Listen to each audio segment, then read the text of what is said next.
ایک شخص نے ایک پرندے کا شکار کیا. اس چھوٹے سے پرندے نے پوچھا تم میرا کیا کرو گے؟ شکاری کہنے لگا میں تجھے ذبح کروں گا اور کھا جاؤں گا.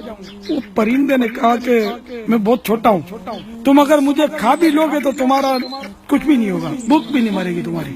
البتہ میں تم کو 3 باتیں بتا سکتی ہوں جو کھانے سے زیادہ تمہیں فائدہ دیں گی.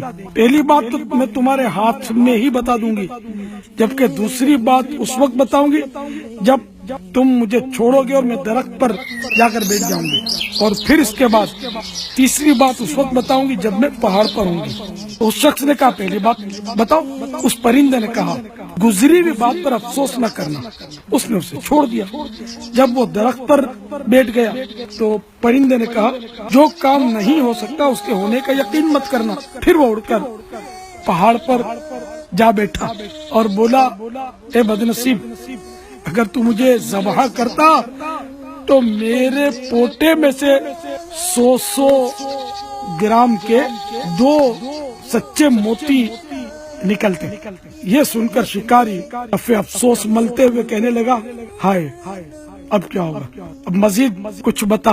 اس نے کہا کہ 2 باتیں تو میری بھول چکا، اب کیا بتاؤں؟ کیا میں نے تجھے نہیں کہا تھا کہ جو کچھ ہاتھوں سے نکل جائے اس پر افسوس نہ کرنا، اور جو کچھ نہیں ہو سکتا اس کے ہونے کا یقین مت کرنا؟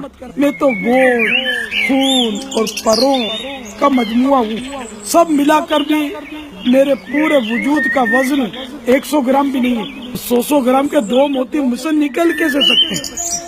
یہ کہہ کر وہ پرندہ اڑ گیا. امام غزالی علیہ رحمۃ اللہ الوادی نے یہ حکایت نقل کی ہے، اور میں نے اس میں کچھ الفاظ میں تبدیل بھی کی، اور آپ نے یہ اس کے ذریعے درس دیا کہ یہ انسان کے انتہائی لالچی ہونے کی مثال ہے، اور یہ لالچ حق کی پہچان سے اندھا کر دیتی ہے، حتیٰ کہ لالچی انسان ناممکن کو بھی ممکن سمجھنے لگتا ہے.